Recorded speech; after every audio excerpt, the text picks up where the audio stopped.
শুক্রবার জাতীয় প্রেস ক্লাবের সামনে জাতীয় নির্বাচন বানচালের ষড়যন্ত্রের প্রতিবাদে অনুষ্ঠিত হয় প্রতীকী যুব সমাবেশ। এই দলগুলোর মধ্যে একটি রাজনৈতিক দল গত 10 বছরে এই হাসিনা বিরোধী আন্দোলনে প্রকাশ্য কোনো কর্মসূচি পালন করে নাই।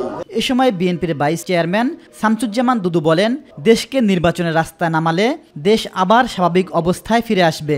নির্বাচনের মধ্য দিয়ে বাংলাদেশের নাগরিককে তার রাজত্ব ফিরিয়ে দাও, মানে ভোটাধিকার ফিরিয়ে দাও, তার অধিকার ফিরিয়ে দাও, এটা সম্ভব। এবং আমরা মনে করি এই ভোটাধিকার প্রয়োগের মধ্য দিয়ে আগামী দিনে বাংলাদেশ জাতীয়তাবাদী দল ক্ষমতায় আসবে। এদিকে সকালে সেগুনবাগিচায় বিএমএ ভবনে ফার্মাসিউটিক্যাল রিপ্রেজেন্টেটিভ অ্যাসোসিয়েশনের কেন্দ্রীয় সম্মেলনে যোগ দিয়ে বিএনপির স্থায়ী কমিটির সদস্য ডাক্তার এজেডএম জাহিদ হোসেন বলেন, যতই নির্বাচন ঘনিয়ে আসছে একদল মানুষ পিআরের দাবি তুলে নির্বাচনকে বিলম্বিত করার চেষ্টা করছে।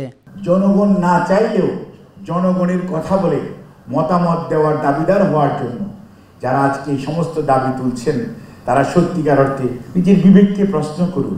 আমি তো কথা আগে বলি নাই, আমি কথা এখন কেন বলছি, আমি কেন, উদ্দেশ্য কি? তাহলে কি আমি স্বৈরাচারকে আসার জন্য একটা রাস্তা করে দিচ্ছি? নির্বাচনকে প্রলম্বিত করার জন্য আমি কোনো চেষ্টা করছি? জনগণের ওপর কোনো কিছু চাপিয়ে দেওয়ার মনোভাব কখনোই গণতান্ত্রিক হতে পারে না বলে জানান ডাক্তার এজেডএম জাহিদ হোসেন। মনে রাখবেন, এই বাংলাদেশ সেই বাংলাদেশ না।